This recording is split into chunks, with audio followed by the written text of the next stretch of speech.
Welcome to Hatman Strikes Back Daily Boxing News. The fight is on. Fabio Wardley versus Daniel Dubois for the WBO World Heavyweight title. We'll come on to that. We're also going to talk about Tyson Fury versus Arslan Makhmudov. Some new details have emerged about that fight. We'll also be talking about Zuffa boxing. Tom Aspinall, who's obviously a UFC fighter, expressing his disappointment regarding the way that he's been treated by the UFC following his eye injuries, and how this potentially relates to Zuffa boxing. Those are the topics of discussion.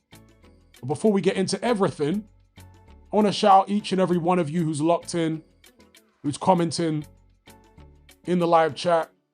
We've got Active Learner. We've got W. Murray, Railway Unboxing Fan, Chainsaw, salute. Happy Saturday. MT, Dino Reno, I think that's how you pronounce it. Lex Durex, Trolls Are Bad, JR, Chrissy G, Johnny the Frog, Home of the Elucidator, Builder, Anthony YouTube, big up. Summers Boxing, Dark Reality, Majin Jack, Oscar, we got KO Talk, The Box, WPW, Strangingness, we got Prav in the place, Leo O'Brien, what's up, Sazad, We Warrior Warts, Amy's in here, big up, Askip, Neil, salute. Hope you guys are all enjoying your Saturday thus far, wherever you are in the world. Chainsaw says, Zhang ruined him. Guess he's talking about either Deontay Wilder or Joe Joyce. We got LJB.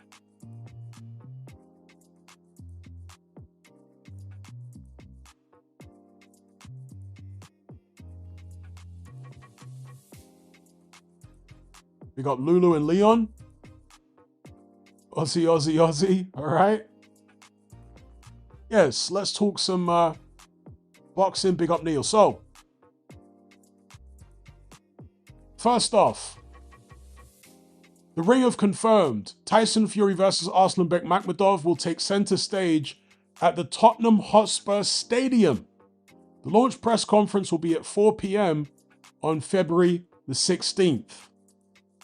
Now, the interesting thing about this was obviously tweeted by Adeola Depot, is that Tyson Fury, who's from the Manchester area, rather than fighting in his hometown, will be fighting in a stadium in Tottenham.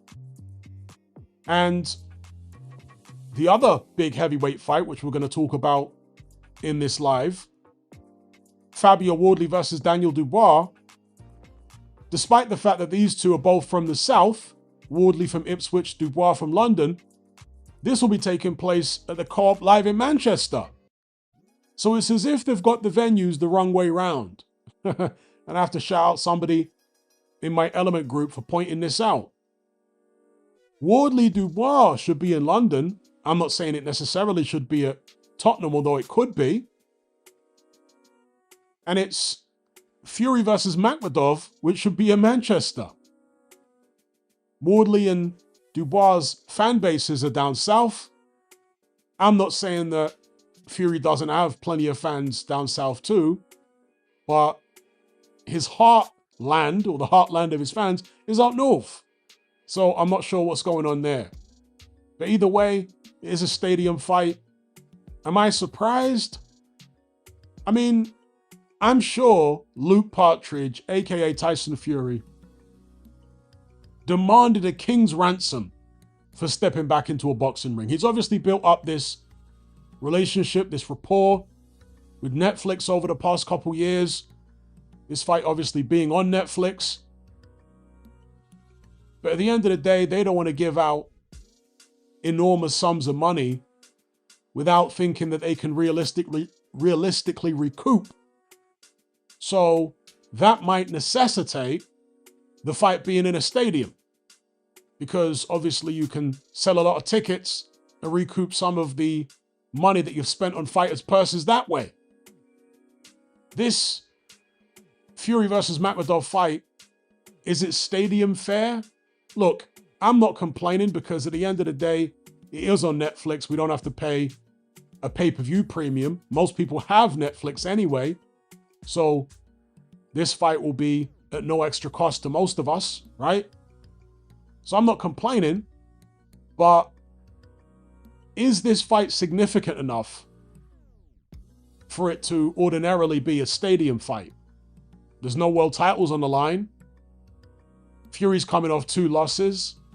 Is he that big a star that he can step in there against a guy like Makhmudov, who's still a pretty obscure heavyweight, and, as I say, necessitate a big stadium fight? Is he that popular?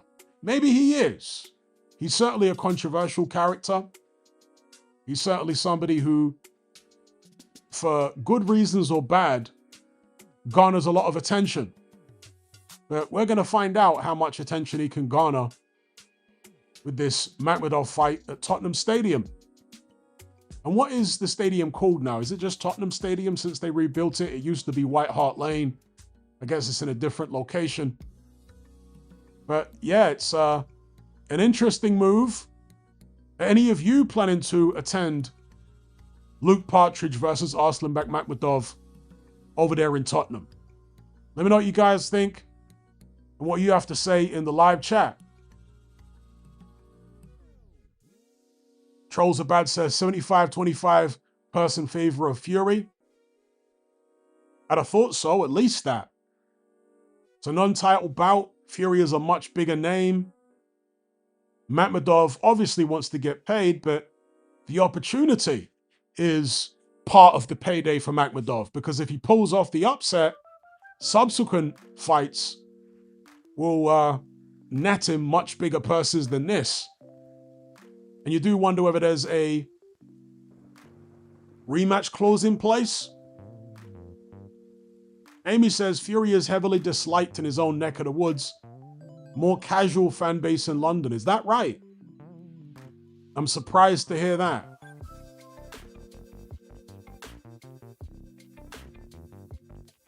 Because London is the hotbed of Anthony Joshua fans, for example. Daniel Dubois fans. Moses Atama fans, even though Atama isn't from London, he's from Kent. Louis Mensa says it's called Tottenham Hotspur Stadium. Okay. So they haven't given it another name, because normally with football stadiums, at least in the UK, they give them a particular name rather than just calling it the stadium of name the team. So for example, well, throughout the UK, Old Trafford for Man United, Stamford Bridge for Chelsea, etc., etc. Never Comply says it's called the Toilet Bowl. All right. Not a fan of Tottenham then.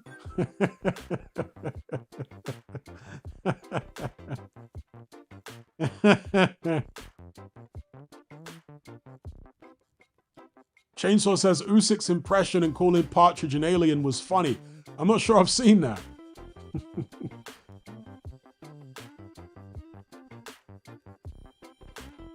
Askip says Makhmudov has nothing to lose, which makes him dangerous. But I got it 80-20 Fury. Yeah, the toilet bowl, that is quite funny.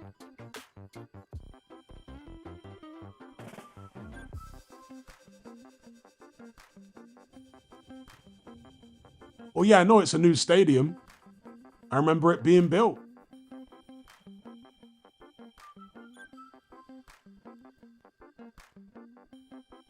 I remember watching it go up. WPW says Turkey did say when the last at Spurs, they'll be back next year, like it or not, Fury is popular. Lots of people came to see him versus Derek in the cold. It's Tottenham Stadium. yeah, Fury is popular, but the popularity of fighters goes up and down, depending on where they're at in their careers.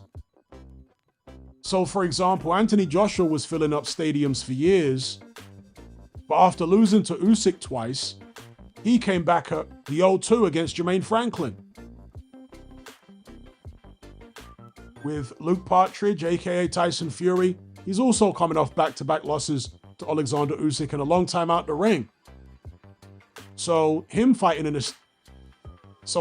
an arena wouldn't be unusual. It'd be similar to what AJ did, or exactly what AJ did, following his losses to Usyk.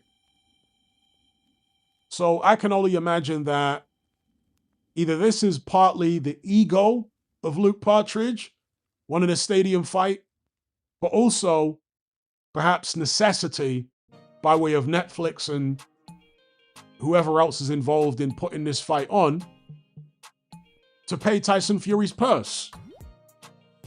Maybe he is getting paid something so astronomical that putting it on in an arena just wouldn't be able to recoup. Big up Galaxy Edits. He says, who would you pick, Rolly Romero or Conor Benn? It's a good fight. I lean towards Romero.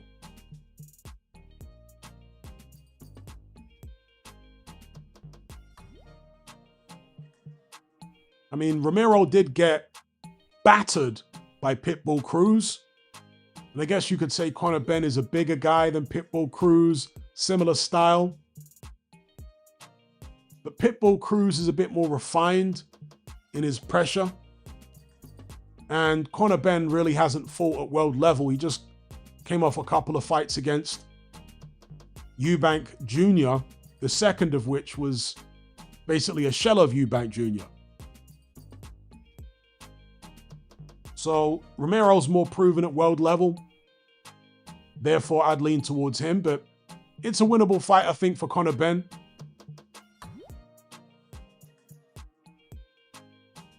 Big up James Clifford for the super chat. He says, Partridge UK undercards are typically underwhelming, featuring fighters that look like hobbits. Reality check on his popularity. These days incoming. All right.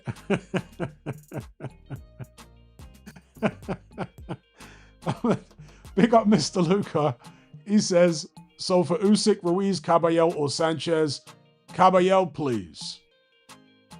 Well, I'm not sure. Well, yeah, I'm sure you were watching the live stream I did the other day, where the rumor is that Usyk's going to be fighting some kickboxer potentially.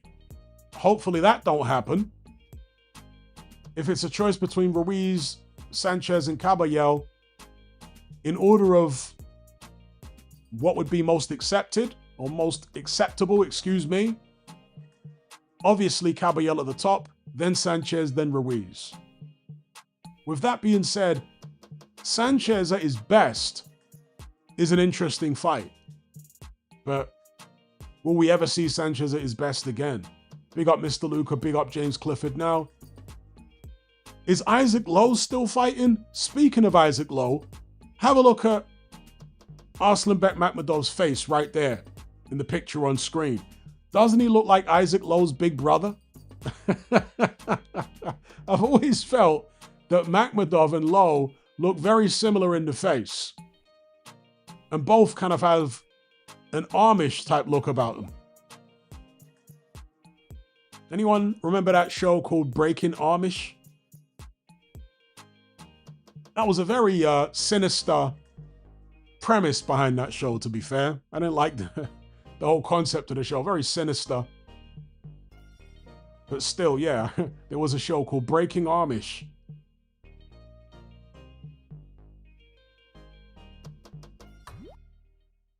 Wee Warrior says, Usyk fighting Rico is worse than Fury fighting Ngannou because Usyk has 3 belts. Well, therein lies the rub.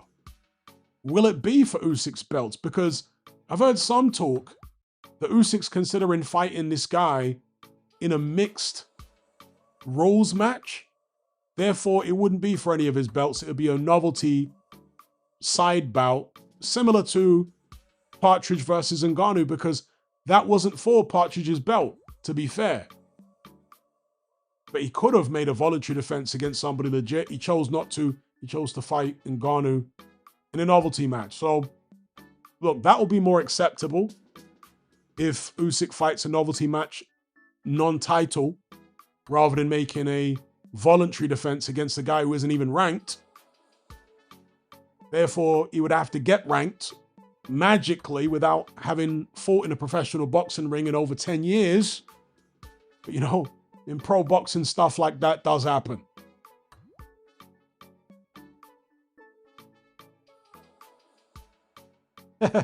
Faultline says, now that you mention Amish, I can imagine Makhmudov out tilling a field.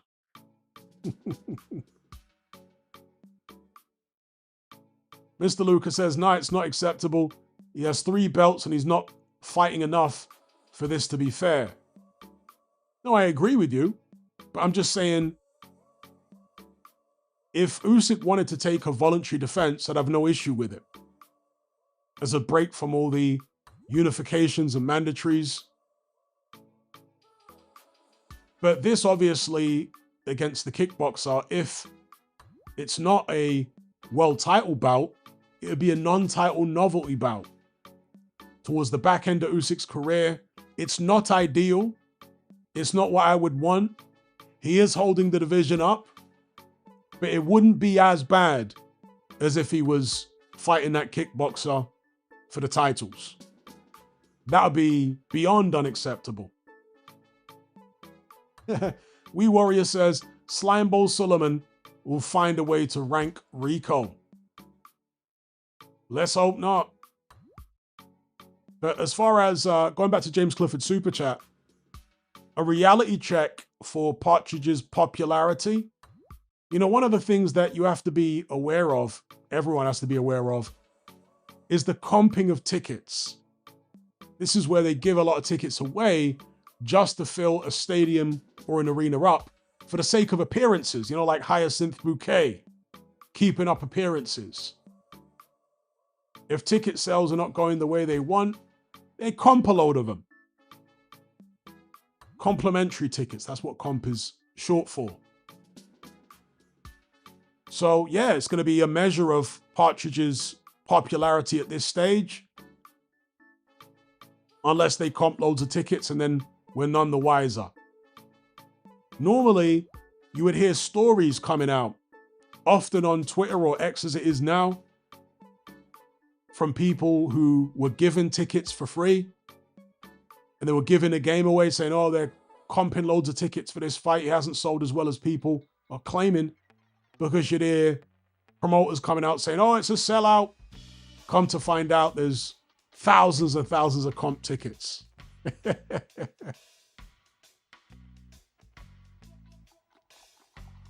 In comping tickets, okay, you're giving tickets away for free, but then you have concession stands inside these stadiums and food courts and whatnot inside arenas. Some of these places sell alcohol, so you're still going to make a certain amount of money.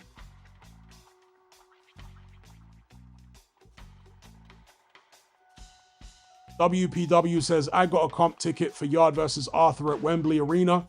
I won a competition I saw on Facebook. Sometimes they literally just give them away. They go into sports shops, youth clubs, and they just literally get the tickets away. When I say youth clubs, like boxing ABCs and stuff like that. Amateur boxing clubs. All right, so let's move on from Luke Partridge versus the Amish giant, Arslanbek Makhmudov, to the main topic of this stream. Fabio Wardley takes on Daniel Dubois. Saturday, May 9th, Co-op Live Arena, Manchester. Let's talk about this one. Now, my first thoughts, feelings, my first reaction is that I don't like the fact that Daniel Dubois, due to legacy privilege, is getting a title shot coming off the back of a devastating knockout defeat to Alexander Usyk.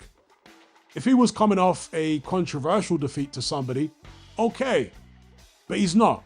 He's coming off a conclusive defeat. And he's being gifted a world title shot. Don't like it, shouldn't be happening. But with that aside, if you can park it aside for just a moment, is it an interesting stylistic matchup? It's absolutely fascinating. It's mouthwatering, in fact. Pause. Because here we have two big punchers, two relatively young heavyweights. Wardley's in his very early 30s. Dubois is in his late 20s. Two guys who don't have the greatest defense. Two guys who are highly aggressive and probably in the primes of their careers. So I think in the minds of most people, including myself, this one has got fireworks written all over it. And they got a great name for this show, this fight, this event, by the way. Don't blink. Yeah, don't blink. Because this one could be over in a hurry. Now, Fabio Wardley has probably proven me wrong more than any other fighter I've ever covered here on YouTube. And I've been making YouTube videos about boxing since 2010. 16 years. Oh, how time has flown by. And off the top of my head, I can't think of a guy that's proven me wrong as many times as Fabio Wardley. And the reason for this is because I'm a traditional boxing guy. I've been following the sport since the 80s. I boxed as an amateur myself. And perhaps I've developed a rigid mindset with regards to what I expect a successful world level fighter to be, the kind of background I expect them to come from. When I look at a fighter on the way up, I'm obviously looking at his amateur career, his pedigree. Now, obviously, we've seen numerous cases over the decades and centuries even, but in my lifetime, decades, I'm not that old, folks. So in my lifetime, it's decades rather than centuries. But yeah, we've seen numerous examples of fighters with stellar amateur backgrounds who couldn't translate that success to the pro game. A couple of examples would be Tyrell Biggs and Audley Harrison, heavyweight examples specifically. And then we have seen guys that didn't have much of an amateur background go on to have excellent pro careers, particularly in the heavyweight division. You don't tend to get this as often in lower weight classes, but in the heavyweight division, it has been known to happen. Some examples being Tim Witherspoon. He didn't have much of an amateur career, but he became world heavyweight champion and had some good wins. Even Oliver McCall, the eventual WBC heavyweight champion, he didn't have much of an amateur career, etc., etc. Fabio Wardley is obviously a continuation of that trend, and it is occasional. Normally, heavyweight champions do have a pretty extensive amateur background. Fabio Wardley had no amateur fights at all, just a few white-collar bouts. And for a boxing traditionalist like me, it's an easy mistake to make underestimating a guy like this. Fabio Wardley has made a very, very special stuff. You have to be to succeed with the lack of amateur background that he has.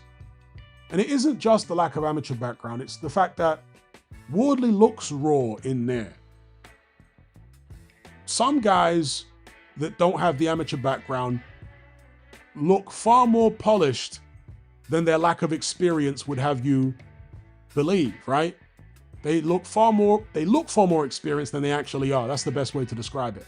Some guys look far more experienced than they are.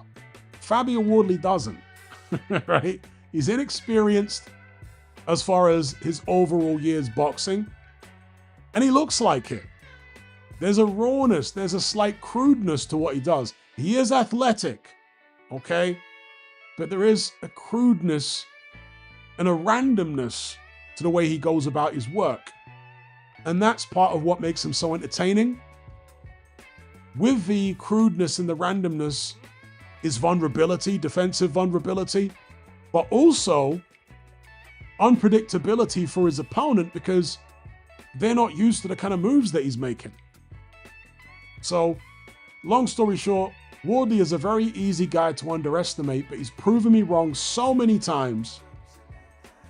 I daren't pick against him unless he's fighting an Usyk.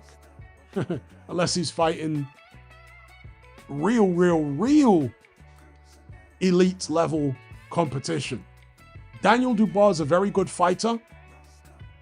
I do think he's got better boxing skills than Fabio Wardley.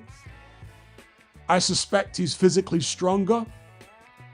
He's more experienced amateur and pro. But Wardley undoubtedly has got a bigger heart. I think he's a bit more, in fact, not a bit more, he's a lot more fluid. He rolls with punches better than Dubois. Dubois, when he gets hit, he's going to take the punch flush. His only way of taking a bit of sting off the shot is to move his feet out of the way at the same time, because he really doesn't roll with shots. Fabio Wardley does. If you look at his last fight against Joseph Parker, he was rolling with quite a lot. Getting hit with clean shots too, but where he could, he was rolling with the shots, so he does have more fluid upper body movement and whatnot. As I say, more heart. The punching power, I mean, I wouldn't like to get hit by either of them. I don't want to say who hits harder. Suffice it to say, they've got the power to hurt and KO each other. Right? I think both guys have got solid chins, but I don't think anyone here has got an iron jaw. Yeah, Dubois has been stopped a few times, but I think when he starts to break down mentally, that affects his punch resistance. Even when he got knocked out by Usyk in that second fight, after the count was finished, he got up and walked to his corner, no problem. He didn't have to be helped up. He didn't have to be helped across the ring. His legs were fine. So I do think Dubois got a pretty solid chin, as does Fabio Wardley. If the heart issue wasn't an issue, I'd be picking Dubois in this fight. In fact, I'm still tempted to pick Dubois because that jab, the aggressive style, I think he's a better boxer than Wardley. But Wardley just proves me wrong so many times, time and time again. He's so tenacious. He has a knack of snatching victory from the jaws of defeat. Are any of you guys feeling conflicted like me, where your mind is telling you to pick Dubois? It seems like the logical pick, but then you've got a sixth sense telling you, no, don't do it. Fabio Wardley is made of different stuff. He's just a natural fighter in terms of his temperament in the ring. His reactions to getting hit, his reactions to being put under pressure, he's just got this natural fighter's instinct about him. If Daniel Dubois had the intestinal fortitude of Fabio Wardley, he'd be on another level altogether. So I'll throw this over to you guys. Wardley, Dubois, and also let me know what you think about this fight taking place in Manchester. Are any of you disappointed? Perhaps you're from Southern England, the Ipswich area, London. Are you disappointed having to, if you intended to go watch this fight, are you disappointed having to travel up to Manchester? Let me know in the live chat.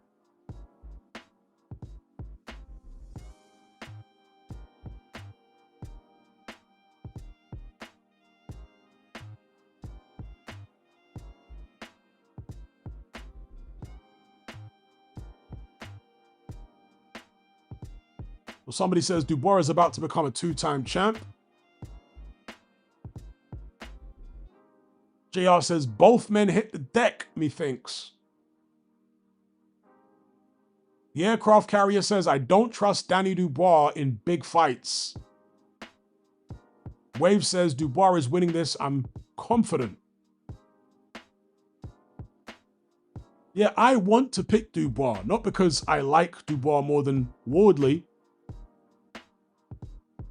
but just thinking about it from a stylistic perspective and a skills perspective and physical strength and all that, I think Dubois is going to win this fight. But then the intangibles favor Wardley. Wardley's got a golden glow around him right now. Flame Pepsi says, Hatman, how old are you? Too old.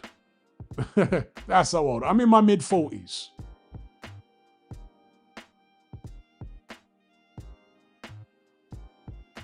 Oh, damn. Disgruntled Buddha says, catching this just in time as I'm about to start a 50-mile bike ride. Hitting the like button. Damn. 50 miles? You got Iron Man over here.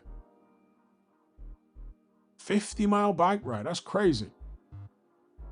Hope you got a comfy seat.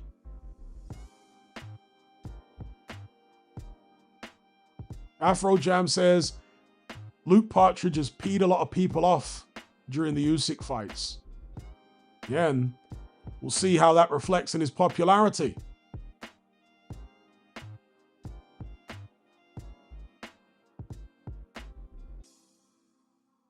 Louis Mensa says, how would it be mixed? There's no in between boxing and kickboxing, maybe a round of each? I have no idea, but it's something which was apparently suggested by Rico himself. If you look it up online, you'll find that that is being reported. It could be a mixed rules match. Bizarre. I don't know how that would be implemented. It's a good question.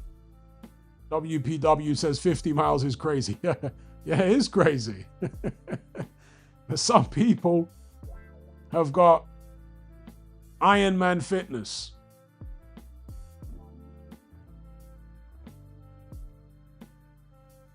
WPW says, he quit 3 times, he'll quit again. He may quit again, but it doesn't necessarily mean it will be this fight. You see, the thing about Dubois, and I came up with this hypothesis before the Usyk rematch. I said that Dubois shows a lot of heart in fights when he's able to land his own shots, irrespective of what he's getting hit with. So against Miller, he was getting hit a lot. He was under a lot of pressure. But because he was able to land his own shots consistently, that kept him in the fight mentally. Same thing against Filip Hrgović. Yeah, he was getting hit a lot, but he was landing his own shots consistently. That's what kept him in the fight.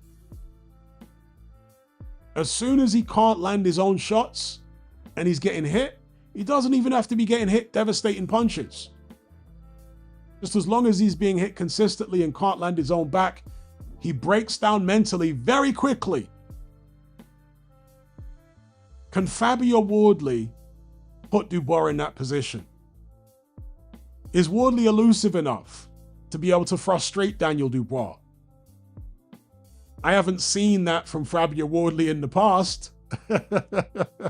So, I don't know. We shall see. Big up Matthew Wilson for the super chat. He says, I'm from West London and now live in Oxford. I travelled to Manchester for the Bellew Usyk fight. Scousers are mental. I've got Dubois for the win.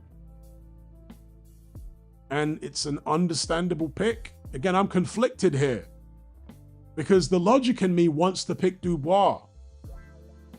But with Fabio Wardley, it's like he's got some kind of juju working for him or something. I'm not saying actually, but metaphorically, figuratively.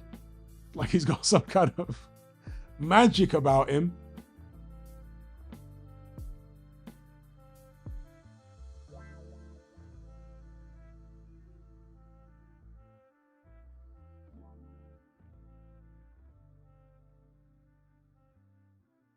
Big up James Clifford for the super chat. He says, I think a Triple D points is likely by playing it safe. That's interesting. Triple D has the stamina. You know, people are going to accuse him of gassing out against Joyce, gassing out against Usyk. But again, I don't think he physically gasses out. I think he mentally gasses out. But if he sticks to his jab, keeps it nice and tight, doesn't try to get too ambitious, maybe he can beat Wardley that way. So it's an interesting pick there by James Clifford. Shout out to Sonia in the live chat.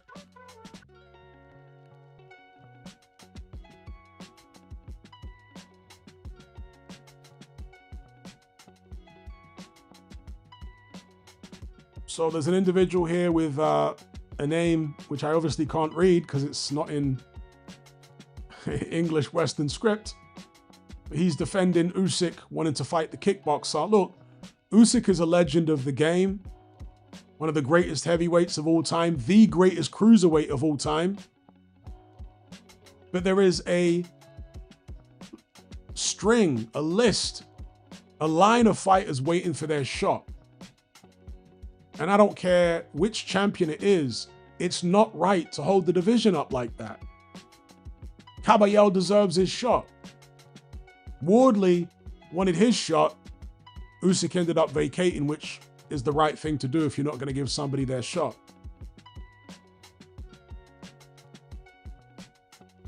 So I give Usyk maximum respect, but he shouldn't be above the rules. No fighter should be above boxing. I don't begrudge Usyk wanting to have, let's say, a softer fight in a voluntary defense. No problem with that. If you wanted to fight somebody like Guido Vianello or anybody in the top 10 of the sanctioning bodies of which he holds 3 belts. He wants an easier defense in between mandatories and unifications. I'd have no issue with it. But let's see what happens. If he fights this guy, the kickboxer, in a voluntary defense, it's unacceptable. If it's a novelty match, not for the titles, it's not as bad. It's a bit more acceptable. But again, as Mr. Luca pointed out, the heavyweight division has been put on hold, basically, with the exception of one belt which has been freed up. Wardley and Dubois are fighting for it. And it's not good when the division is stagnant like that. It's not fair on the people who fought their way into position.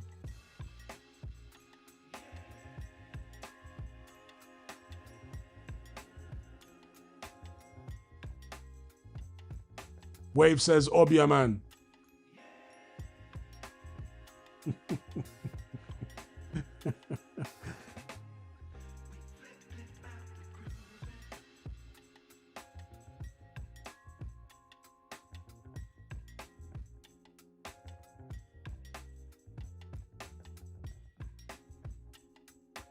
Shady says, no, if he wants to have soft fights, he should vacate all the belts. Well, I disagree with that. I think that a champion should be allowed voluntary defenses. They've always been allowed voluntary defenses in between mandatories and whatnot. And given how tough Usyk's run has been, I think it's perfectly acceptable for him to have a voluntary against somebody in the top 10. Preferably somebody coming off a win, you know?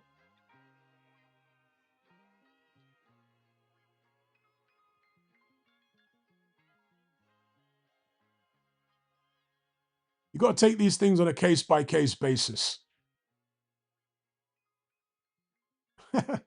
Star Fox says, might put a $5 on the Spectrum Warrior. See, this is why the internet is undefeated. You guys are savages. You got me laughing at stuff I shouldn't be laughing at. The Spectrum Warrior. Dear, oh dear.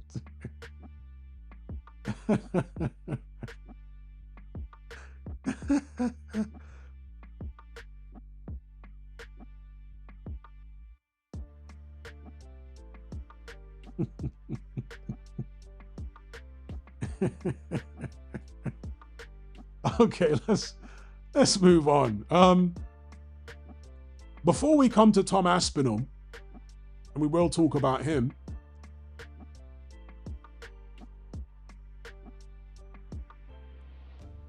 I want to talk about a fight taking place this weekend, a show taking place this weekend. Let me switch up the visuals on screen a second.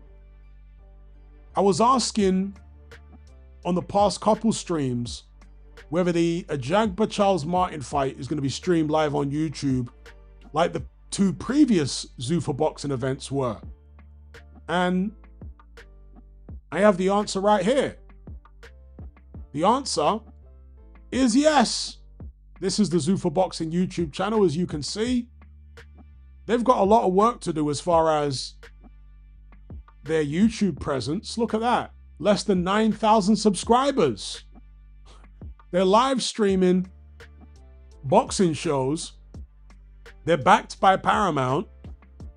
It's Dana White, it's Turki Al-Sheikh, it's Nick Khan, and their YouTube channel only has 9,000 subscribers. No wonder the live streams of their two previous shows didn't do crazy numbers, right? There's a lack of awareness. Well, I'm drawing some awareness here, not because I work for Zuffa or have any desire to help out Dana White. He doesn't need any help.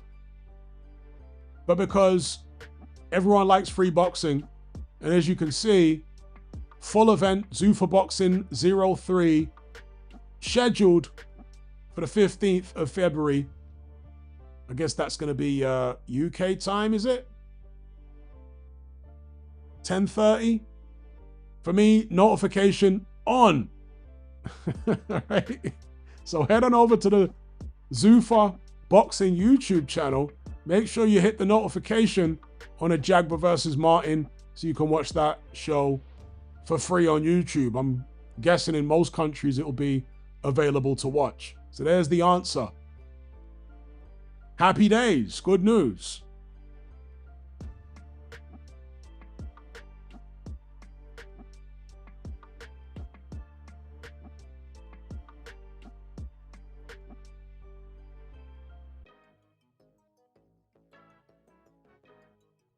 Joseph says, had no idea, had no clue their channel showed live fights. Cheers for the heads up. Yeah, head on over there and turn the notification on. Subscribe to their channel if you wish. And watch some free boxing. But this is the other side of Zuffa Boxing, Dana White, etc. Oh wow, Afro Jam says Americans need a VPN to watch on YouTube. Is that right? So this is the other side of things. Tom Aspinall, UFC heavyweight champion. As you can see here, it says Tom Aspinall opened up about his feelings towards the UFC after his eye injuries. He said, quote, "I love MMA. I'll never stop loving it. But I just hate the business. I think that fighters are just completely replaceable, and the business will make you feel like that any chance it gets. Even if you get hit with an illegal move, which could affect the rest of your life, they don't really give an ish, and no one else does either." This is by somebody called, is it Pete C. Carroll? Now, Dana White, UFC, unfortunately have a reputation of not treating their MMA fighters particularly well. There's been a whole raft, a whole slew of fighters over the years who've complained about low pay, politics within UFC, being blackballed by Dana White, so on and so forth. In this particular instance, just to give you context for those who don't know what this is about, in Tom Aspinall's last fight against Cyril Gane, he suffered injuries to both eyes as the result of an eye poke. And this is something that does happen in UFC fairly frequently, where somebody pokes you in the eyes. And Tom Aspinall has suffered lack of eye movement, blurred vision, etc. ever since. He's even had eye surgery to try and correct this. Now, the fight that he had against Cyril Gane was basically called off because he couldn't see. And apparently Dana White suggested that Tom Aspinall was basically exaggerating. He wanted Aspinall to stay in the ring and do an interview, or in the octagon, should I say, after the fight, when Aspinall wanted to get out there and get treated. So this is why he's not happy with the way he's been treated by Dana White. There might be more to it, but that's the basic gist of it as I understand it. With Dana White acting like Tom Aspinall is making it up. Why would you go for surgery if it's made up? At the end of the day, you've got a guy in Dana White who is extremely egotistical and probably narcissistic to a quite extreme extent. Hard-headed, stubborn, the kind of person who probably isn't quick to admit when they're wrong. Even when they're badly wrong, rather than holding their hands up and saying, okay, my bad, they double down. You know? That's my perception anyway as an outsider looking in. What do you guys think of all this?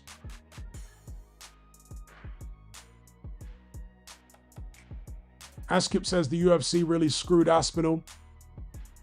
Strangingness says, I barely watch UFC now.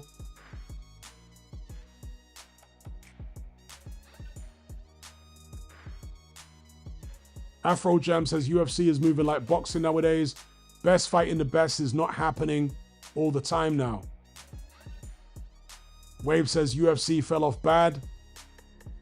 King James says MMA culture is toxic. You aren't allowed to quit. A corner will never stop a fight. And if you do quit, you'll be tarnished as that forever. Everyone thought Aspinall quit. Is that true though? Because in MMA, you're allowed to tap out.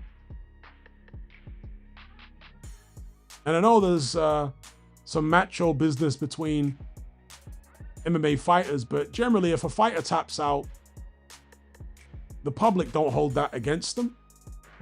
But I guess this is a slightly different scenario where Aspinall quit due to eye injuries rather than tapping out.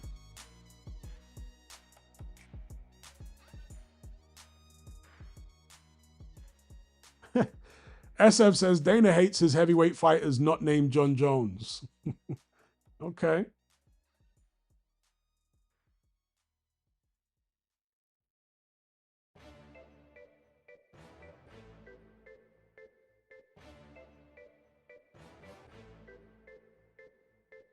Askip says quitting is judged much harsher by boxing fans. Yeah, I think that's the case.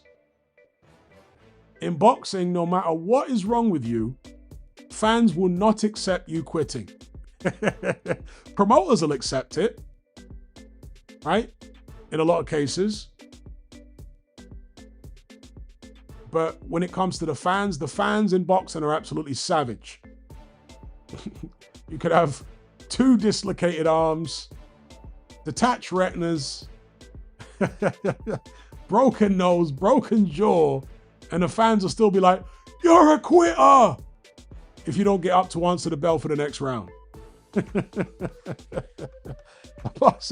Boxing fans are so savage. Big up Charles B. Charles B in the place. Big up, big up.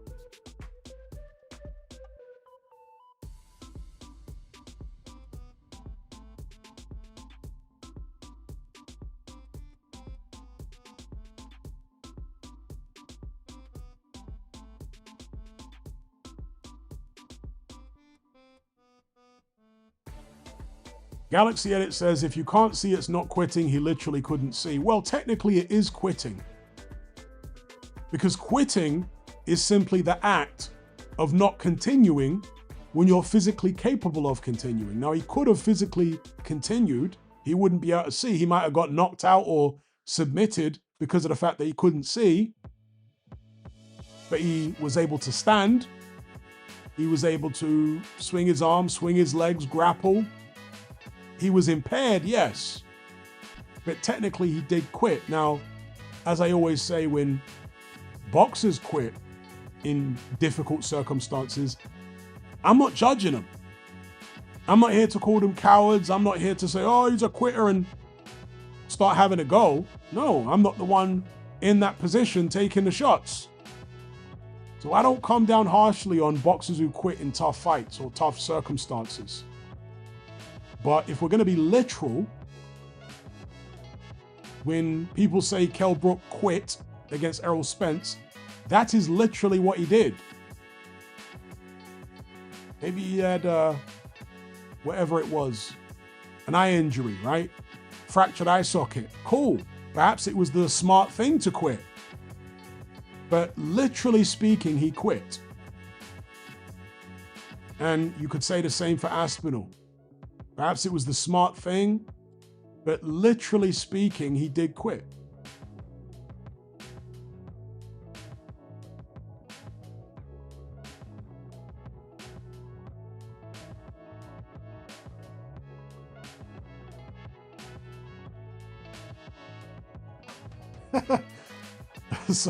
Sonia Blade says, MMA looks well gay sometimes.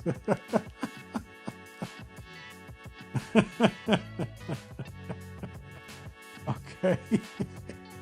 That sounds like, that reminds me of a comment that Bob Arum made back in the days. Remember that Bob Arum interview with Ariel Helwani? When Bob Arum was going in on MMA? Bob was like, and their chins are horrible. They're rolling around on the ground like a pair of, I'm not going to repeat the word, but you know what he said.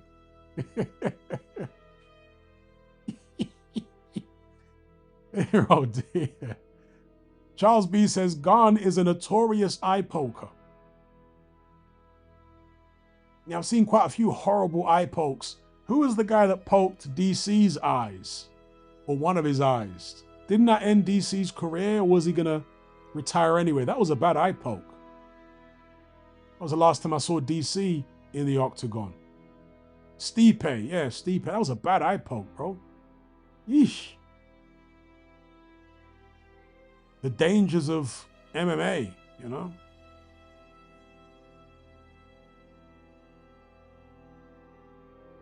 Askip says Stipe,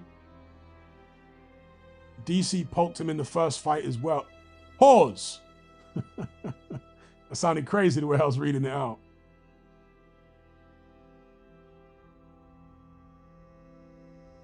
Imavov says Wee Warrior, also a notorious eye poker, and they're from the same gym.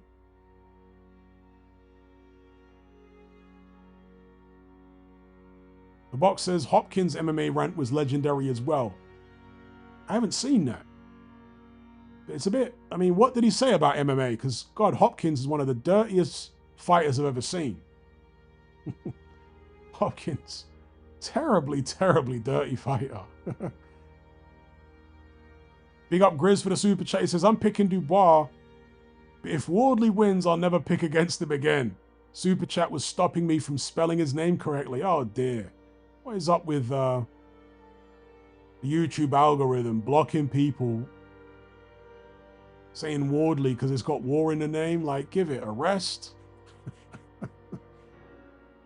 Let's get a show of hands. Who's picking Wardley and who's picking Dubois, and by what method? Big up Grizz D for the super chat. As I said earlier on in the chat, the logic in me wants to pick Daniel Dubois to win. But Fabio Wardley has that X factor. And he's proved me wrong so many times in the past. I daren't do it. Unless he's fighting Caballel or Usyk, I daren't pick against him. Seriously, I'm scared.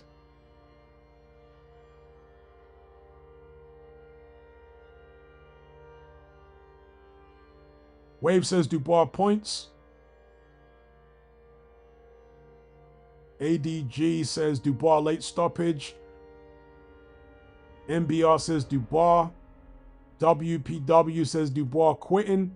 King James says Dubois in 5. Summers Boxing, Dubois stoppage.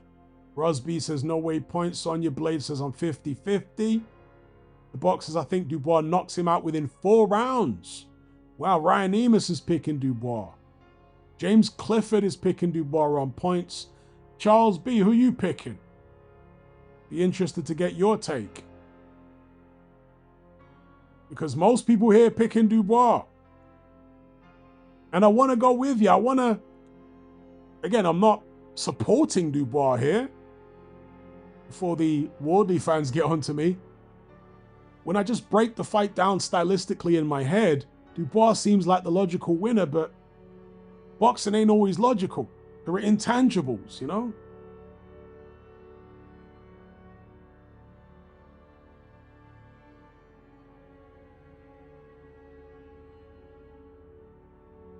Daniel Parker says Dubois KO mid to late. SF says Don Charles going back on the unemployment line.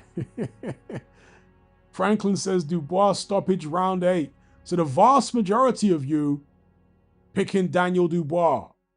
That's interesting. In fact, I'm going to do a poll right now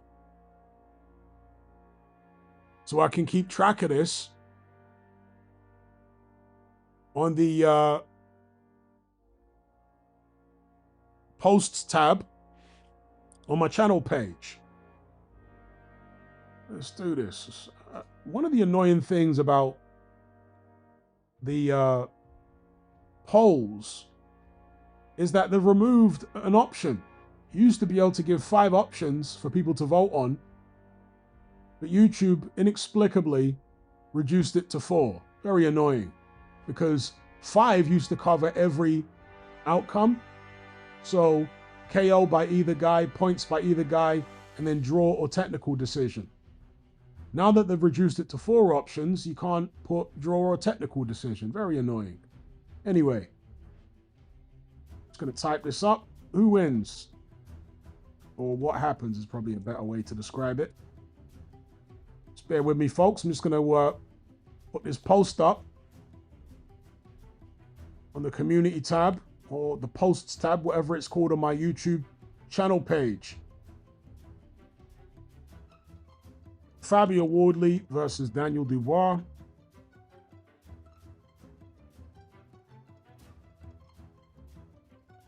What happens?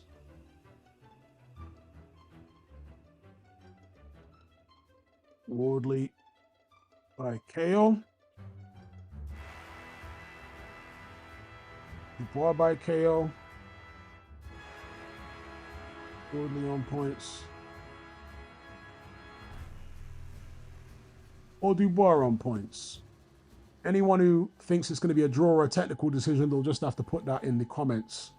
Because again, YouTube, for some reason, have removed a 5th option. And I'll keep track of this the closer we get to the fight. What percentage of people are picking which outcome.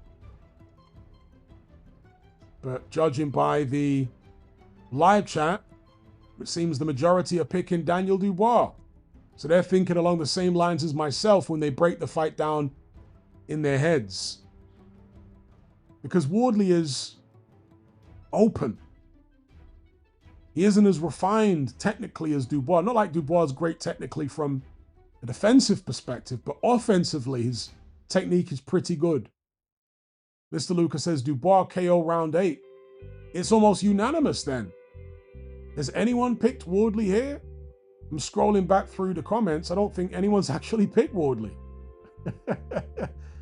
So, damn near unanimous. Well, I think it is unanimous then, so far for Daniel Dubois. All right.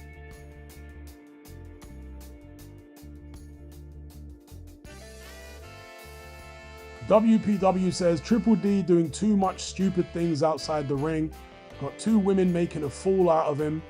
1 baby mother already, soon to be 2. The guy's going to lose all his money. Is that right? So now he's got 2.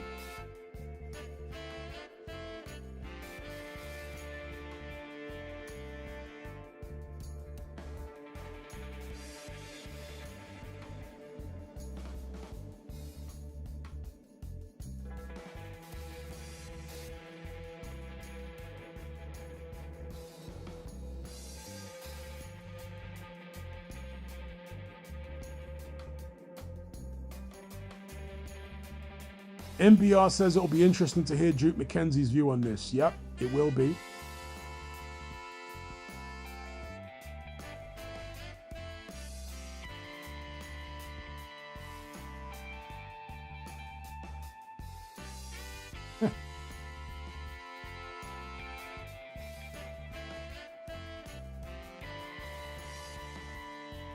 I'm just going to call this guy ADG, because it's an odd name to pronounce.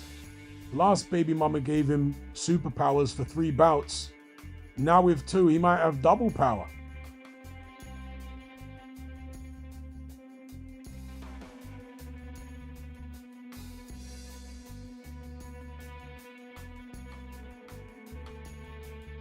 Joshua says, Duke said Dubois made a mistake.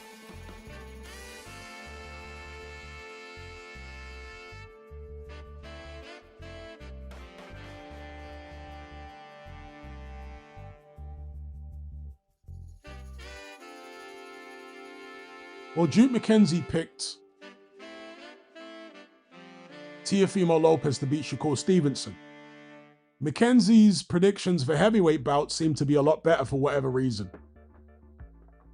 McKenzie was obviously nowhere near a heavyweight when he was fighting. He was fighting in the lighter divisions. But when it comes to heavyweight boxing, he's got a great track record of predictions going all the way back to the 90s. We got Devin in the chat.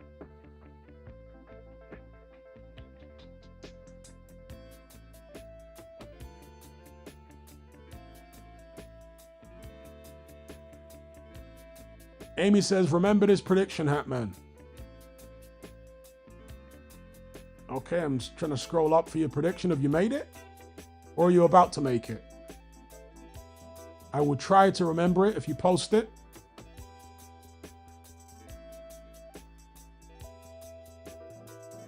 Linkage says, McKenzie said Dubois is making a big mistake.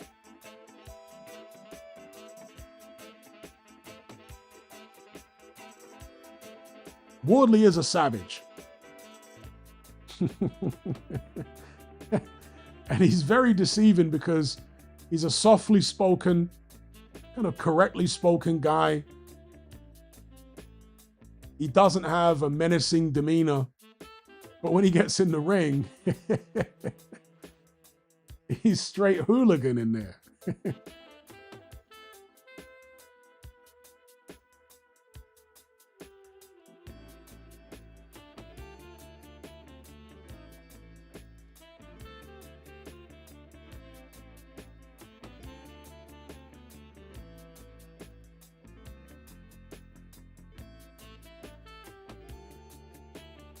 Kieran Malcolm likes the instrumental.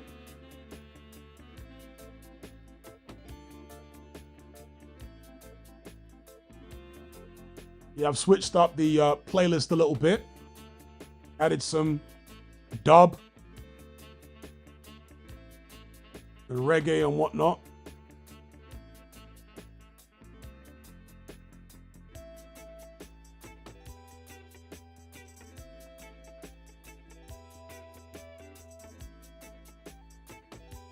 Vengeance says, did you know Duke McKenzie picked David Price to beat Tyson Fury back in 2012? I didn't know that.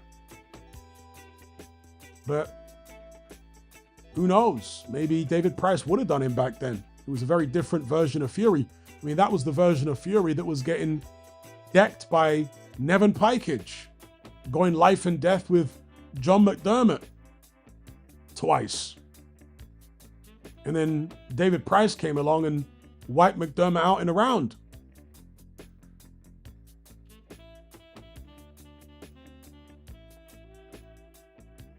Okay, so I think we've got only the second person picking Wardley here. Underground says, Triple D getting knocked out. I'm quite surprised that there isn't more people picking Wardley, to be honest. I thought the public reaction would be a bit more evenly spread.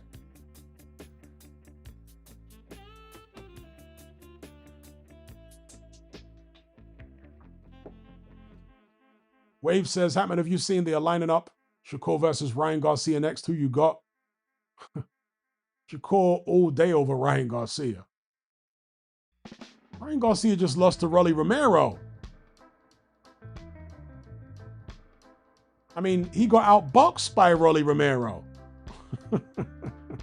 So, it's definitely Stevenson all day. Sonya Blade says Hatman should put his rap tunes on his playlist. Big up James Clifford. He says predictions for Wood Warrington rematch. It's really hard to predict because of the inactivity of both. When's the last time that Wood actually fought? Let me check now. When did Lee Wood last fight? Seems like he's been out forever.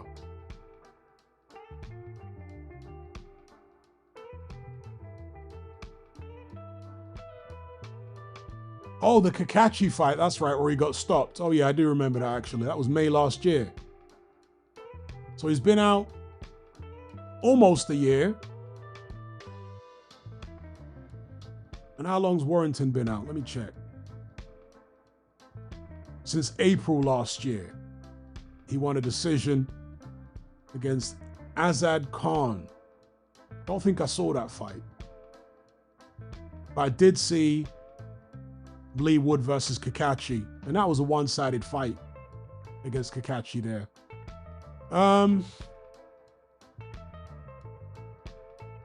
leaning towards Warrington. Yeah, I'm going to go Warrington. Obviously, Warrington lost the first fight, but he was outboxing Lee Wood and got caught, and Lee Wood tends to do that. But I don't know. It's a difficult one. Neither guy is anywhere close to their primes anymore, obviously. It could go either way. I'm leaning towards Warrington, again, mainly because of the beating that Lee Wood took against Kakachi. The miles that I'm expecting that is put on his clock. So I lean slightly towards Warrington. What do you think? James Clifford, big up for the super chat.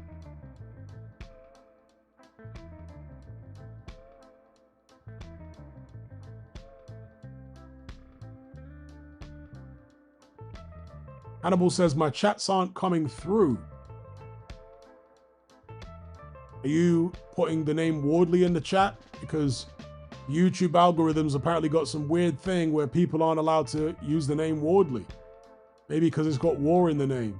Weird stuff, but that might be it.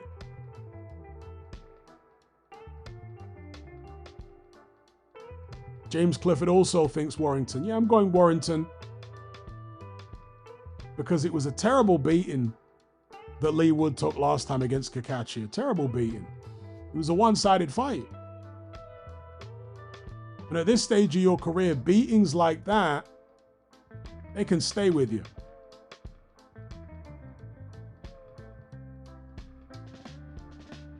Truth Teller says Ryan is 1-3 in his last 4 fights. He quit against Tank, cheated against Devin, and lost to Rolly. Facts.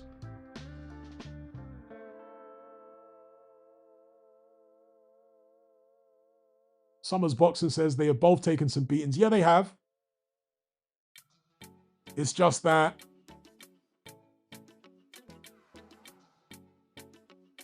Wood has taken a more severe beating more recently.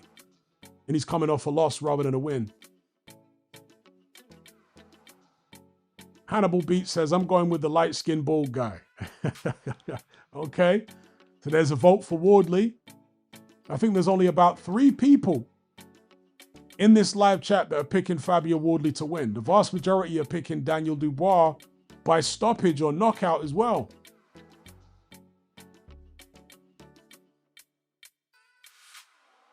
Afro Jam says Kakachi also beat down Warrington. People thought Warrington retired after. Yeah, but that was quite some time ago.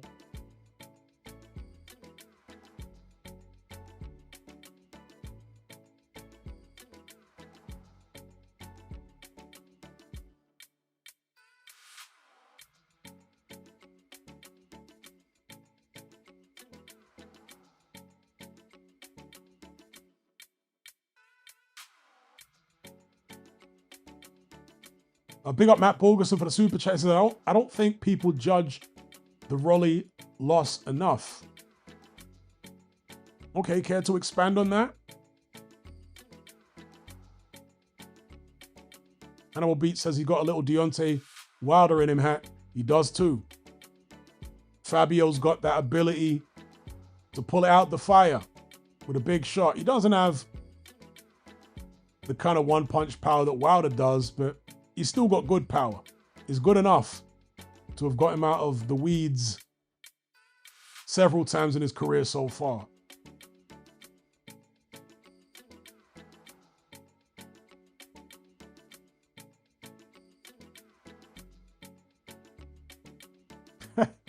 Okay. Matt says losing to Rolly is like losing to a disabled man who started boxing 5 years ago. You know, the thing that got me about Ryan's loss to Rolly Romero is how intimidated Ryan Garcia was. He got dropped early in that fight, and then he went into his shell and he didn't want to come out of it. Shook. Scared to death, scared to look. Shook.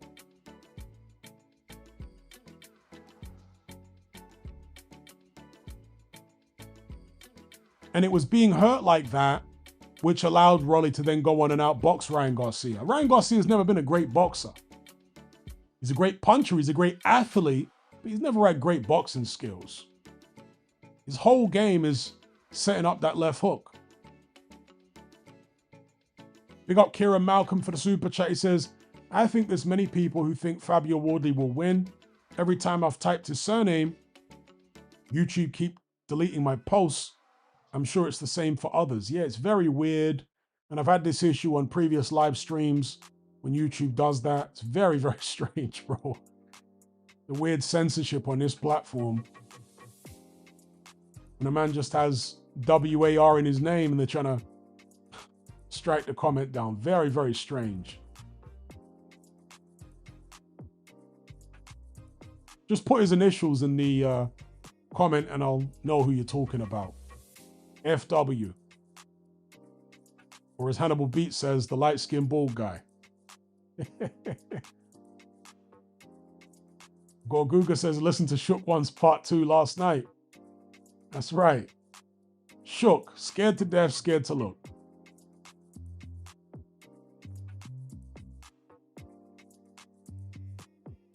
User says, Fabio Wardley TKO. All right. At what point in the fight?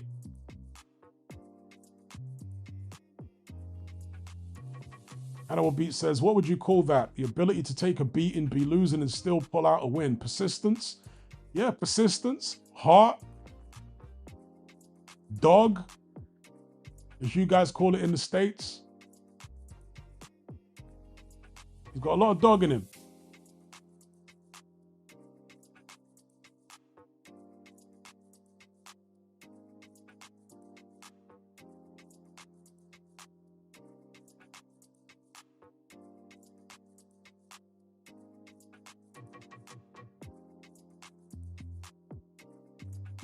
Intestinal fortitude, indeed.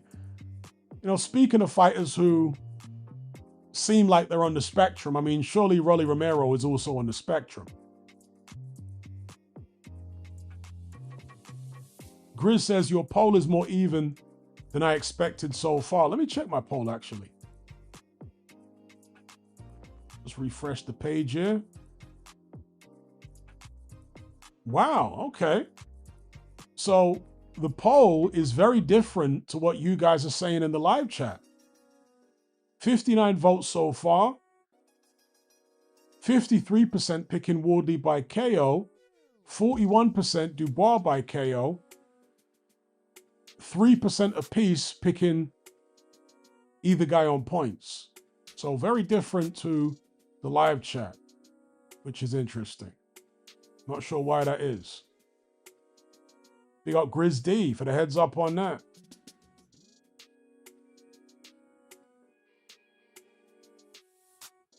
On Planet says, Hatman Rolly couldn't speak until he was 7.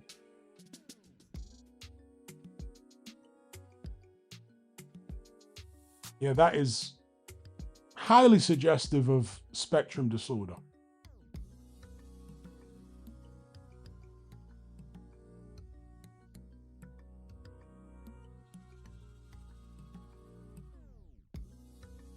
Matt says, points is impossible for that fight. Legit impossible. Someone will quit or get knocked out. Okay. Coyote says, yeah, lighter skin to win by battering. So there's another vote for Wardley.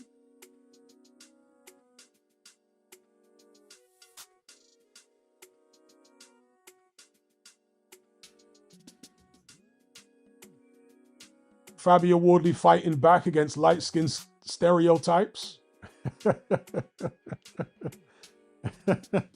He's breaking the mold.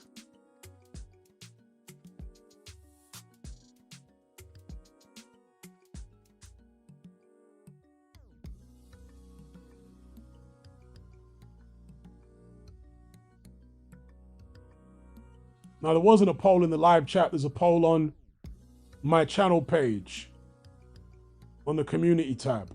There's a poll there. Can I do a poll in this chat? Does that feature exist? I don't think that feature exists, at least not in the browser I'm using. Maybe I don't have that feature on my channel. You know, some channels have different features.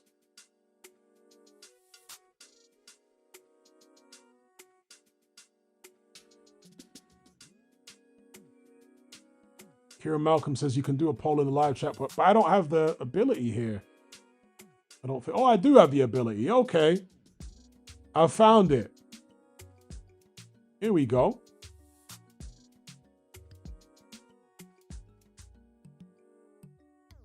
But why are the options yes and no? I don't want the options to be yes and no. Now, this poll is trash because it only gives you the options to yes and no are the only, or can I change what it says here? Oh, I can change it. Okay. All right. I'll put the poll in the live chat as well.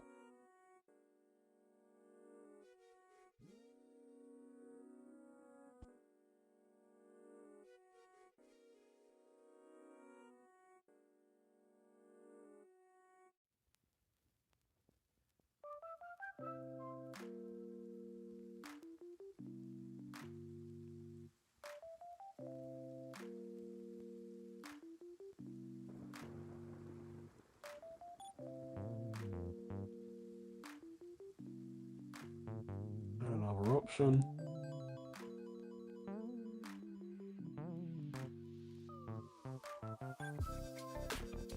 And this also doesn't allow me to have more than 4 options. How dumb is that? So I can't put draw technical decision as an option. Anyway, there's the poll.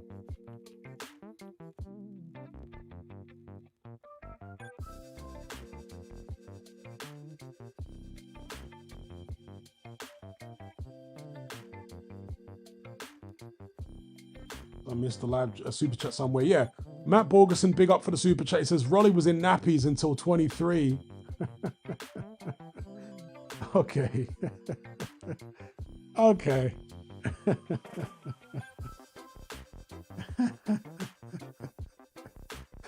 All right.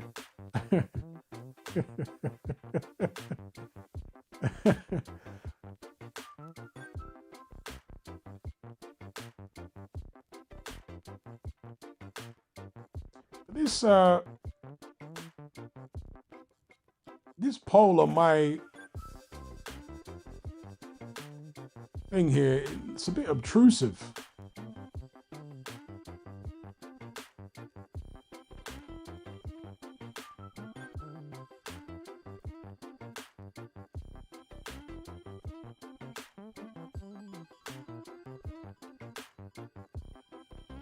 Damn. Matt Borgerson says I'm serious. He talks about it. No, come on. He was in nappies until he was 23? No. That's trolling. What's up, Bexy?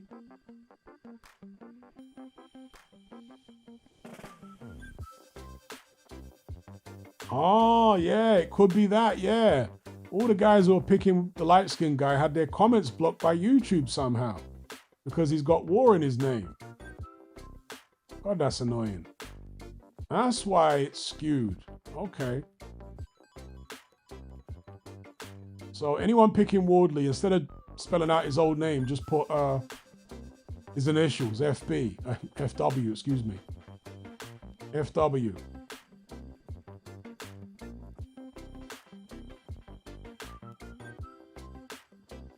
Okay, so as the poll stands right now, Wardley by KO, 60% of you are picking Wardley by KO, 33% Dubois by KO, 4% Dubois on points, 2% Wardley on points. All right, now it's a very different picture.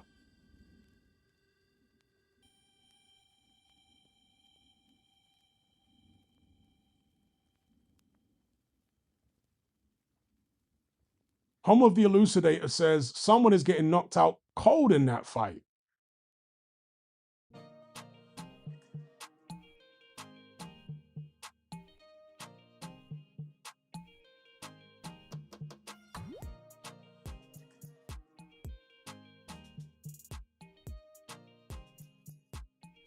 You know, I'm sure it's not the most comfortable feeling being in the ring with Daniel Dubois, but as an outsider looking in, when Dubois tries to look menacing and tough, somehow it's funny. So, for example, look at his face in this image on screen here.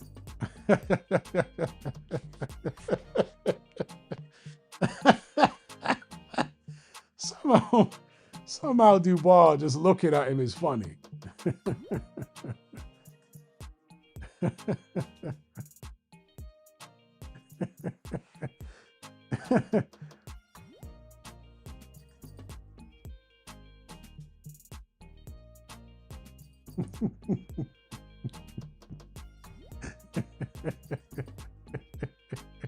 I don't know what it is, bro, but Dubois.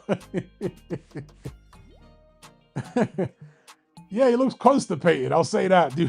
Dubois looks constipated in that thumbnail. Maybe that's what it is.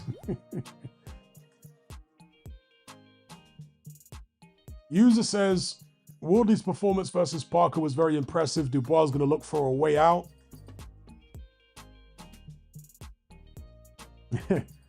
Afro Jam says, I said already, Fab's got juju.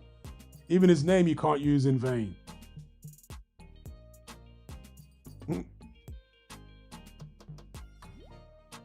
Coyote says, your soundtrack is always great to go to sleep socially.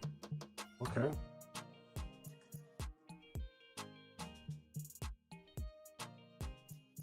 Ayad says, when is Hrgovic back? Good question. He hasn't fought since the Adelaide fight, where he suffered a cut again. He is a bleeder.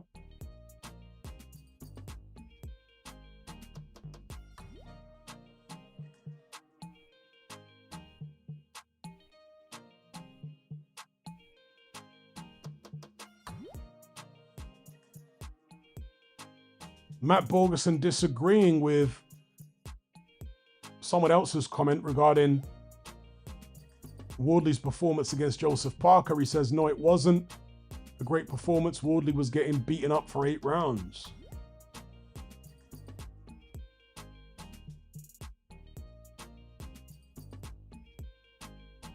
Shout out to Danny.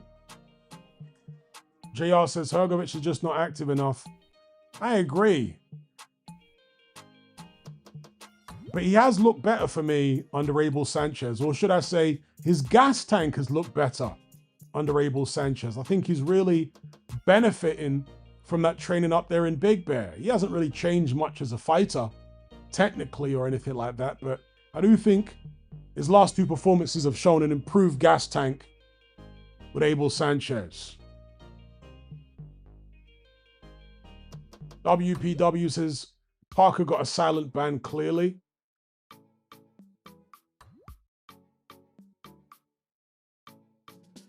Wave says, listen to Hatman while I'm putting in that work in the gym is always the best.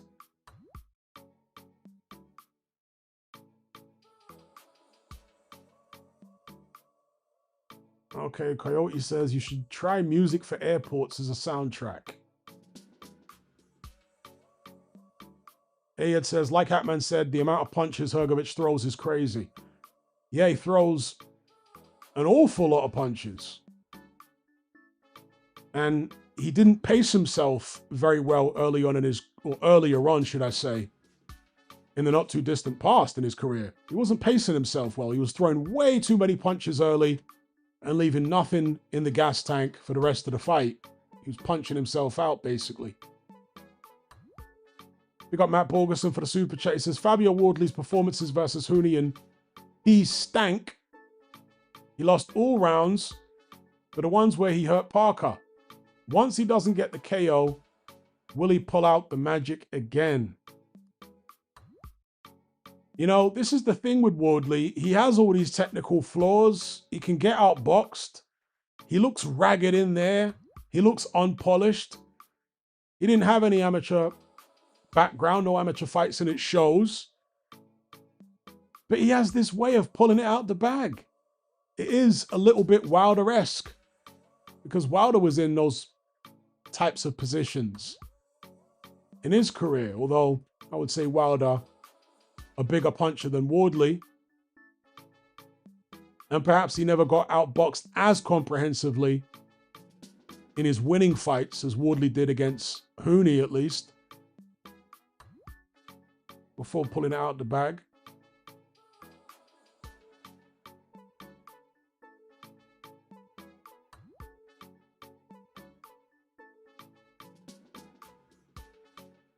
Wise Lone Film says, Hatman, did you see the saga Bacoli versus Yoka? They plan to set a fight in Congo at the stadium where Ali Foreman fought. Why? Why? Bacoli already beat the brakes off Yoka in a one-sided fight. Why would there be a rematch?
Kieran Malcolm says Bacoli's gone missing since his draw. Yeah, he has. Apparently Bacoli's a vegan, which amazes me. One of the main benefits of veganism is weight loss. So what kind of vegan diet is Bacoli on? Is he just eating pure chips? Fried Mars bars? Are Mars bars even vegan? What the hell is Martin Bacoli eating if he's vegan? Okay, people saying he's vegetarian rather than vegan. Charles B says buckets of fufu. I think it's got to be more than just fufu. I think, because he lives in Scotland, he's got to be on the fried Mars bars. The deep fried Mars bars. The deep fried Cadbury's cream eggs and Iron Brew and buckets of fufu. Yeah, the Iron Brew to wash it down. Not the reduced sugar Iron Brew, the one that comes in glass bottles. You know, they still, if you go in a supermarket, they still sell Iron Brew in the glass bottle. They call it like the old version, old recipe. All the old recipe means is that's the one with full sugar. Not the plastic bottle one with less sugar. So he's drinking the glass bottle one to wash it all down with a full sugar. 20 fried Mars bars, cream eggs. I've seen some crazy stuff in those Scottish fish and chip shops, like on YouTube. Who's that guy that had a big bust up with his former business partner on a YouTube channel? He's called Danny. I think he's got a new channel called Danny versus Food. What was his old channel called? That's where he went up to Scotland and tried all the fried Mars bars and all that. Charles B says Scotland has some scary fast food. Yeah, it does. Crazy.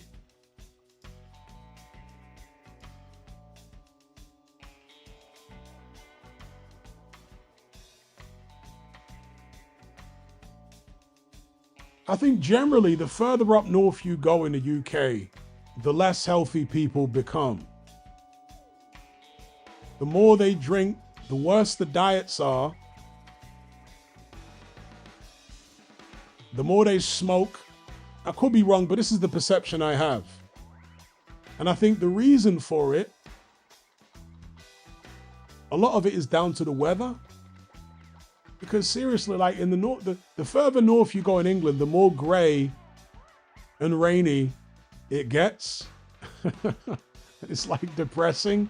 So people are like self-medicating with booze and comfort eating and all that kind of stuff.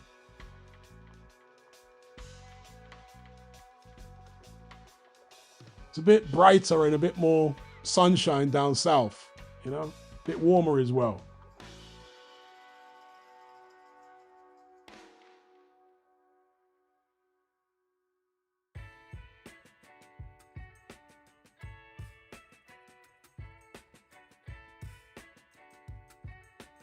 Because Scotland is real harsh, the climate, you know. Rainy, gloomy, most of the time cloudy. Horrendously cold.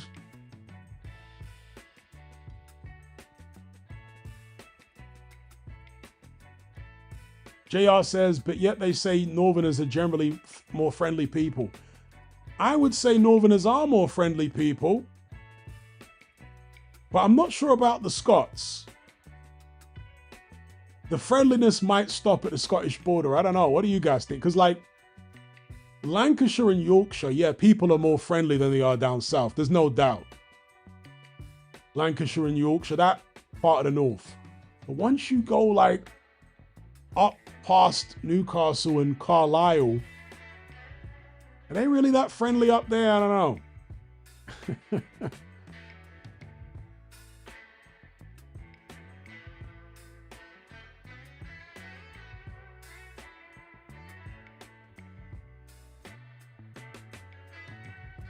Charles B says some parts of the Scottish Highlands are very beautiful, albeit harsh climate. But yeah, very beautiful. I mean, Scotland is the most untouched part of the UK. So very beautiful, but very challenging climate.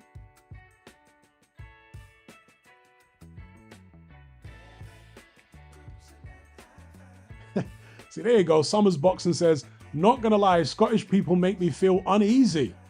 I don't know what it is. Yeah, I feel like Scottish people are somehow more aggressive or more assertive. Especially in places like Glasgow, you know, it's like.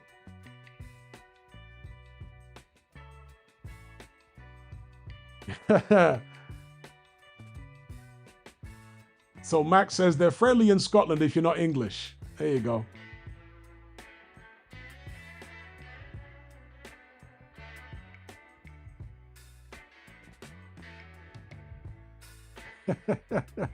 James Clifford says, my wife is Scottish. I think you just described her perfectly. Cold, harsh, and unfriendly, but I love her. Well,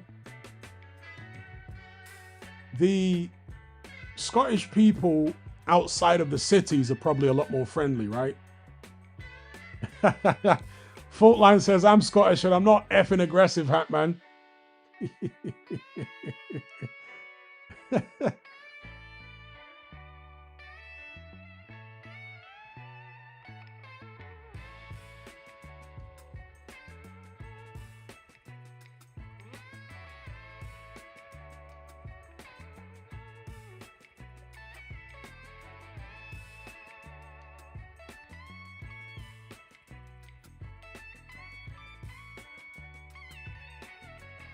What do I think of Yoker under Don Charles? Ain't seen him under Don Charles, I don't think.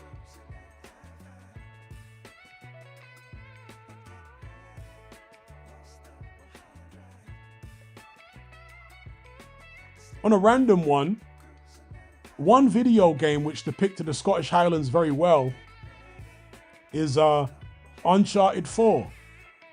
Any of you guys played Uncharted 4? You know that level where they go to the Scottish Highlands and there's all the heather, and it's a very accurate depiction of the terrain in Scotland.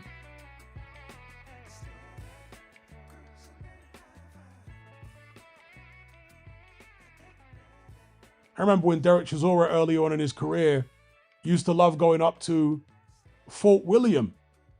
You guys remember that? Derek Chisora is so random. He used to like going up to Fort William. Did a military train up there or something? Is that what it is? And Chisora was up there with them?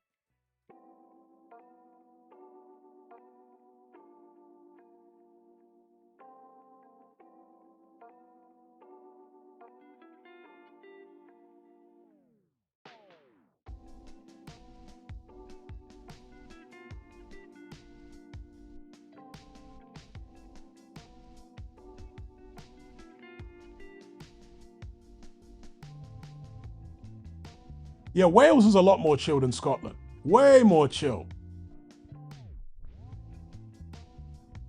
Yeah, Wales is way more chill. But Welsh people have got a little bit, depending on where you are in Wales, they've got a little bit of that League of Gentlemen thing going on. but generally they are more chill than the Scots.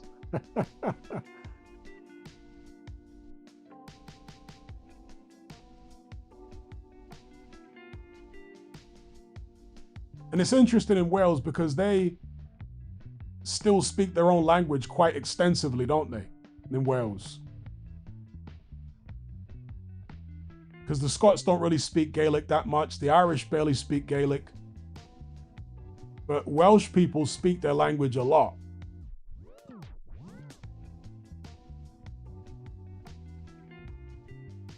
And you'll see some crazy place names and road names in Wales, you know, the crazy long names.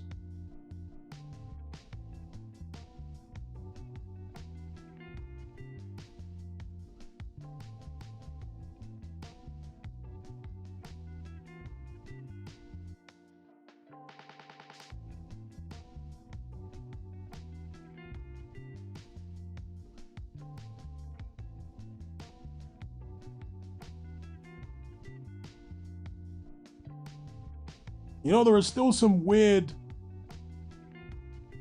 laws in Britain. I'm not sure if this law has been removed now, but up until the relatively recent past, there was still some bizarre law where it was legal to kill a Welshman with a crossbow from the rampart of a castle or something.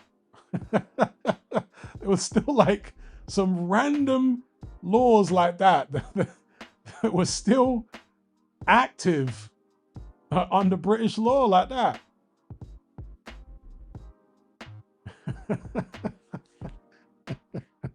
So if there's a Welshman you don't like, yeah,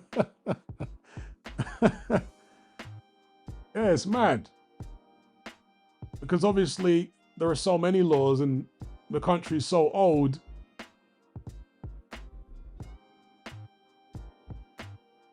They can't go back and revise all of them. Do you know what I mean?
Afro Jam says Cornish people also speak their language. That area is sparsely populated. Do they? I'm sure some of them do, but I wasn't aware that they speak it anywhere near as much as Welsh people do, because Welsh people really be speaking Welsh. Like, they really speak that language. You can go into plenty of parts of Wales and everyone will just be speaking Welsh. So they're serious about their language in Wales. Big up Charles B. Says big up Hatman every time. Much appreciated, my guy, for the super chat. Big up, big up.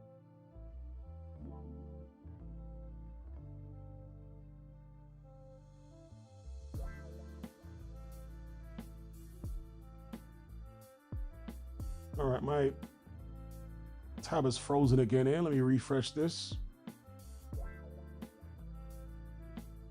Firefox always hating.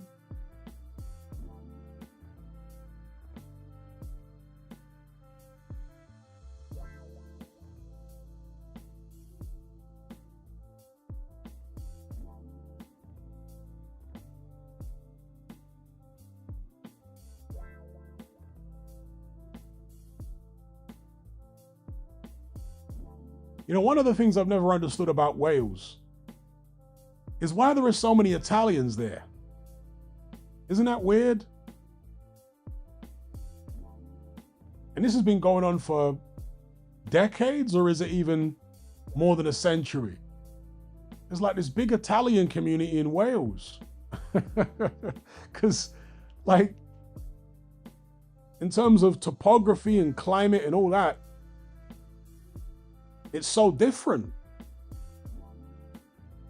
Italy is nice and warm and sunny, and you got the Mediterranean and olives, and vineyards, and tomatoes and all this type of stuff.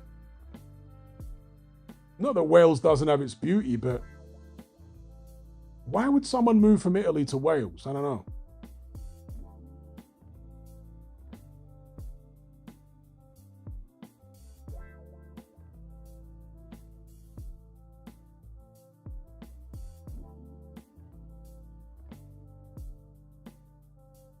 Like, Wales basically is kind of a backwater, right?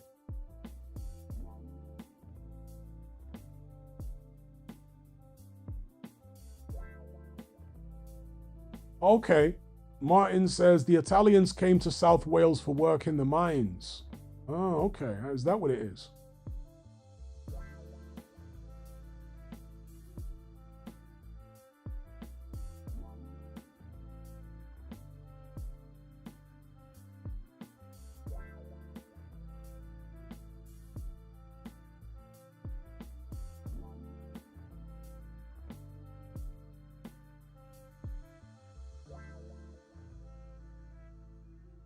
Charles B says, yeah, loads of Italians went to Wales in the late 19th century. Because it just seems random. It just seems so random to move from the nice Mediterranean climate of Italy to Wales. Like Joe Calzaghe's dad.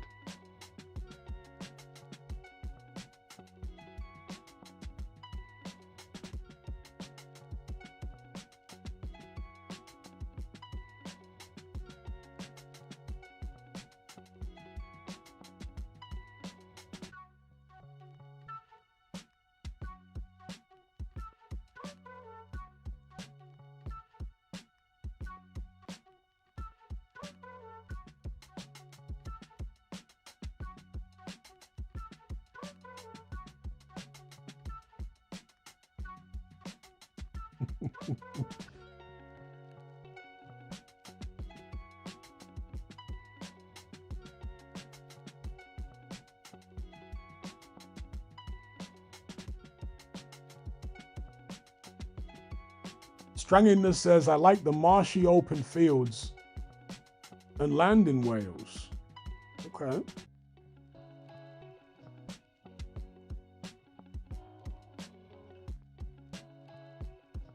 Charles B says, Port Mirion, is that how you pronounce it, in North Wales, looks like part of Italy.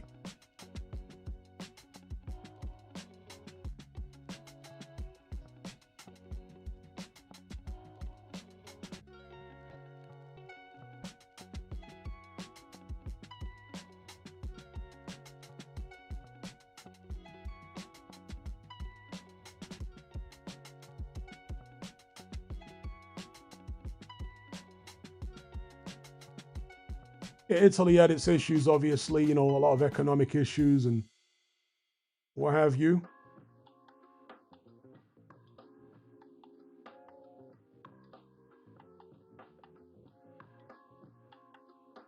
Summers Boxing says, whenever Calzaghe is brought up, all I think about is the Hopkins robbery.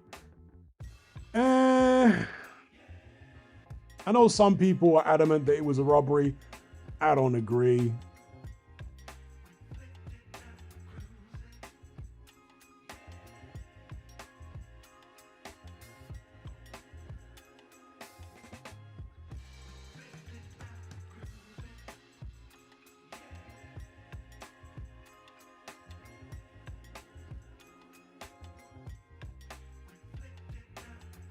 Remember, Hopkins got hit with a shot. I can't even remember if it was even low. And he stayed down for so long in that fight.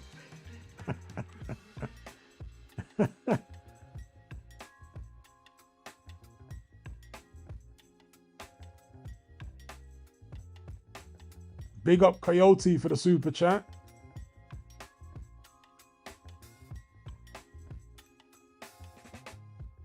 For the Fox sticker, #1. Much appreciated. Big up, big up.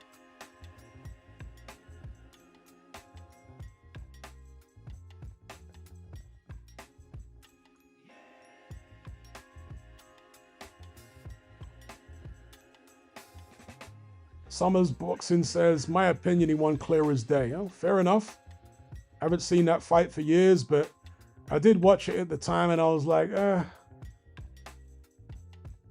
I never liked Hopkins' style, you know, late on in his career.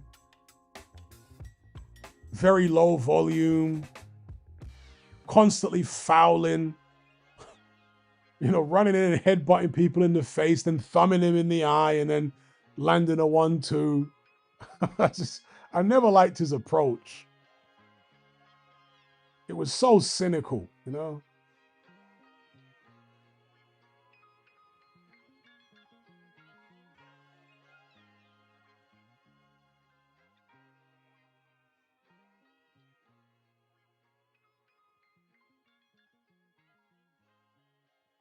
Hopkins, one of the dirtiest fighters I've seen.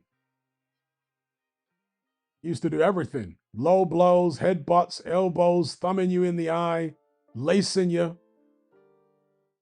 He did it all. The older he got, the dirtier he got. When he was middleweight champion, it weren't that bad. But when he moved up to light heavyweight, oh dear. It got real silly.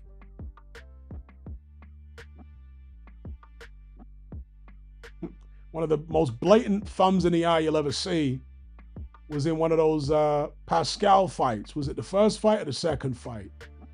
Blatantly stuck his thumb out as far as he could, right in Pascal's eye. Unbelievable, that guy.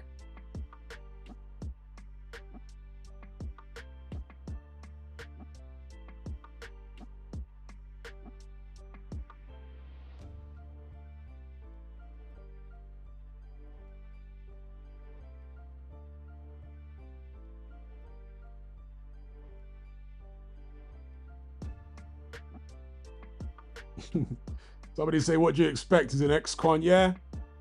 Hopkins learned to box in prison.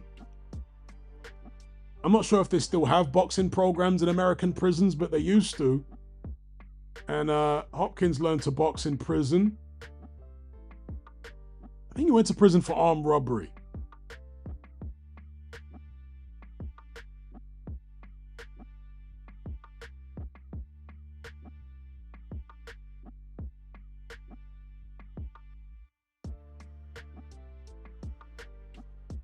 Vengeance says, thoughts on Kelly Maloney? Oh dear. I have no thoughts on Kelly Maloney. I actively avoid looking at Kelly Maloney, much less thinking about Kelly Maloney. Dear, oh dear, oh dear.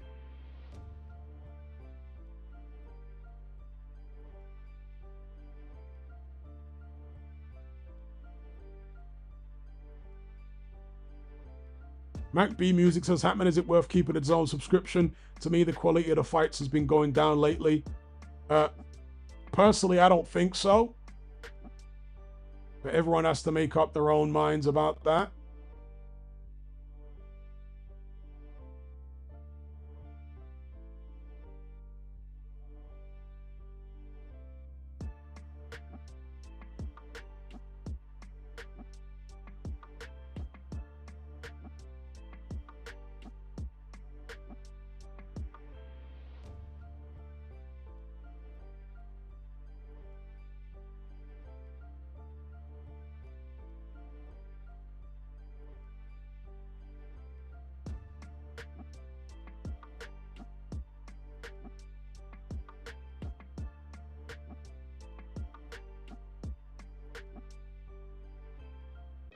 All right, peeps, gonna bring this stream to an end.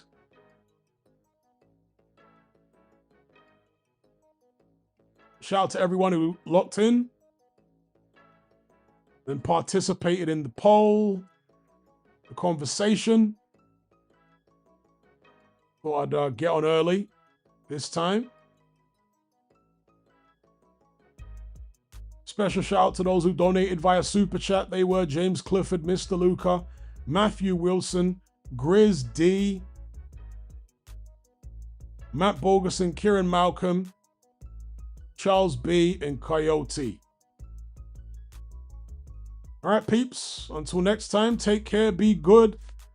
Catch you on the other side. I'm out.